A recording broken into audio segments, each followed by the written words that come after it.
Welcome to the Nonmember Project, and this is going to be a podcast about non-members at Brigham Young University. We are the 1%, literally. There's only 1% of students at BYU that are not members of the Church of Jesus Christ of Latter-day Saints, and I am on the Council for Interfaith Engagement at BYU, and I think that it's really important for us to tell the stories of non-members, partially because it's important to our school community, so there's no way for us to talk to 99 people as one person and have any sort of depth of connection with each one of them. So I think that having a podcast is going to be a great way to get started with that. So I'm Mike MacKay.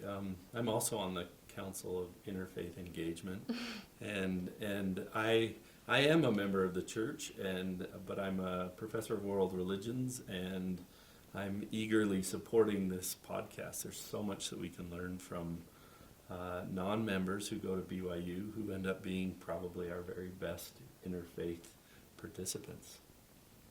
We do our best. So we should probably start with the statement of belonging. I think this is an important part of BYU, and maybe an emphasis of your podcast too.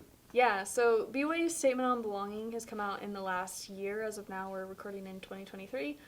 And the part that I'm focusing on with my podcast says, we value and embrace the variety of individual characteristics, life experience and circumstances, perspectives, talents, and gifts of each member of the community and the richness and strength they bring to our community.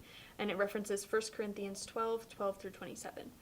So I just think that this has been a really great part of BYU in the last year or so that we've incorporated the Statement on Belonging. I think that it has really brought a lot of important issues to the forefront, not that we should be looking at people as members of groups, but as individuals, and I think that non-members especially often get looked at as a group at BYU, and the reality is we have Muslims, Christians, Orthodox Christians, Jews, atheists, Hindus, Buddhists, and anywhere in between. And even within those religions, there's a lot of diversity, just like there's a lot of diversity within the Latter-day Saint culture and church. And so, yeah, we want to really showcase people's stories, and hopefully this podcast can be a great place to do that. Yeah, I think it is. The diversity element is important. Even Latter-day Saints who are misrepresenting sometimes themselves, but especially easily misrepresent that important element of BYU that's non-members too. So tell us a little bit about like some of the experiences of a non-Latter-day Saint, because I think a lot of the time it's misrepresented and sometimes definitely misunderstood in most cases. So tell us a little bit about the non-Latter-day Saint experience at BYU. Yeah, I mean, I think it's impossible really to encapsulate the non-member experience within one person's experience. And that's really why I wanted to start this podcast, is that the variety of experiences are really diverse. So you have people that transfer away from BYU because they have a really bad experience being such a small minority, and they aren't surrounded by people who are supportive of that. You also have people who come here and are like, what's the issue? Like, I don't see a problem. This is the best place in the world. And really most people's experiences lie very in the middle of that. And unfortunately, in our world today, everything's very polarized. People either want to say that BYU is the worst place in the world and say bad things about every experience they have, or they want to say only good things, and they don't want to hear the difficult stuff that happens here because we have a supermajority.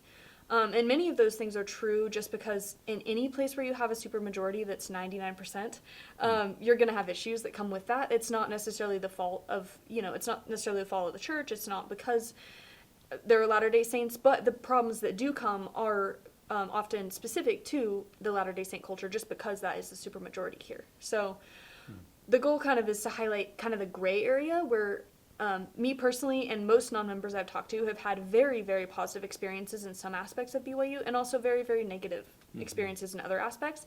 And I think a lot of those we can work on as a school community, and there are things that could change for the better for non-member students to have a better experience here. But overall, we don't want to talk bad about the school. Like, that's not the purpose. So, yeah.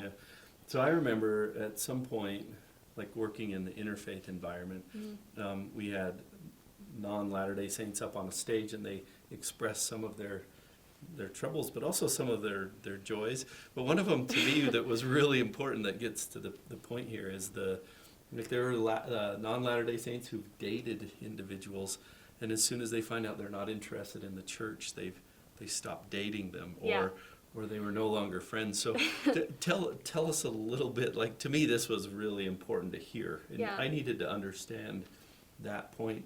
Tell us a little bit about why it's important to talk about non-Latter-day Saints at BYU. Yeah, first of all, sometimes people literally don't know we exist.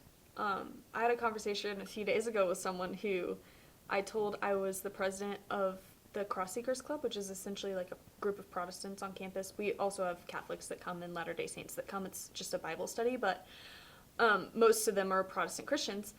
And I was telling her about this group, and we had a whole conversation about it, and then she was like, so how long have you been a member? And I was like, what? And I think, especially because of how I look, and I can talk, like, I think there's this kind of assumption that non-members will stand out on campus when we take the same number of religion credits as everyone else. We have roommates that are LDS most of the time. We are encouraged and invited to go to our wards. We go to family home evening. All of those things are like LDS cultural things that happen here on a regular basis. And so we tend to be pretty plugged in most of the time to the Latter-day Saint community, at least at the beginning. So there's sometimes that people will pull pretty far away or that won't want to be involved from the outset. But for the most part, I think people are just confused because they expect us to look different, to act different, to not know the terminology, to have to explain things to us. And most people that come here have at least a decent understanding by the time that they're a few months into their time at BYU, that we don't actually stick out. Right. Yeah. Yeah. So, just as a follow-up to that, have you had more positive experiences when people are aware of your situation and consider you for who you are instead of assuming that you're something? Like Yeah. Is that a common thing too? Yeah. And I would say it is common. Like, the reaction most of the time on BYU campus, if you say that you're not a member of the Church of Jesus Christ of Latter-day Saints, is quite positive. Like, most of the time people are not negative about it. They're like, oh my gosh, it's so cool that you're here. Now, sometimes people are positive about it because they think you're going to convert, which is a different aspect to that. I think that some of the difficulty that I've encountered at BYU and that I've seen with many other non-members is that here at this school, most of the time people really want to relate everything to the LDS Church.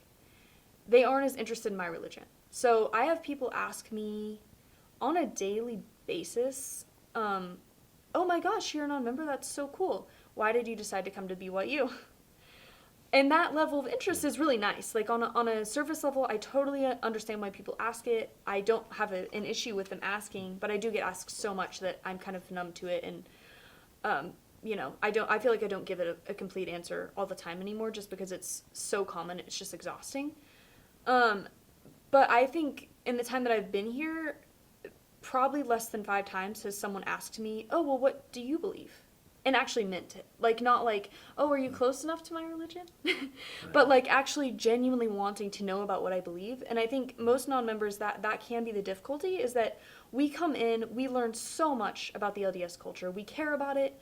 We know all of our friends are part of it, and we care to know it. And even if even the students that don't really care to know it have to, because they have religion classes. We have 12 to 14 credits of religion you have to take. And most of that is LDS centric. So I think it's unfortunate, but a lot of the time the reality is that most people, because they're so focused on the LDS Church in their education at BYU, which is not a bad thing, for non-members it can be negative because in turn people do not care about what we believe, and you really can't have a deeper relationship with someone when you know everything about their religion and they don't care about yours. Right. So. Right. Yeah, that's a difficulty. That evokes. So on the council, Leah is one of our very best interfaith participants. Thank you. And in part, it's because her entire life at BYU has been to be an interfaith participant. Mm-hmm. You're on the campus where you're a Protestant on an LDS campus. And so it's constantly, you are interfaith when you're here, right? Like that's pretty much. that's the basis of it. And in some ways that's been a positive thing for you and for sure. Enabled you to be shaped into this person who you are now. Mm-hmm. But maybe you could say something about that, your interfaith experience on BYU campus. Yeah, I think the interfaith experience, and another part of the reason why I wanted to do this podcast, particularly in relation to the Council for Interfaith Engagement, is that non-members, we don't think about it very much, but non-members that go to BYU are interfaith leaders, and even if they don't personally feel like they're leading anything, to constantly be having interfaith interactions, not always because they're asking for it, but because it's just a necessity of living in a place where 99 people believe the same thing that you don't believe. And most of the other 1% probably doesn't believe the same thing you believe. So even if you're talking to your other non-member friends, which many of us have, usually that's interfaith. Like I have a lot of really good Muslim friends that go here. I have a lot of really good Orthodox Christian friends. And it's kind of a very interesting place where like I feel a lot of camaraderie as a Christian with my Muslim friends.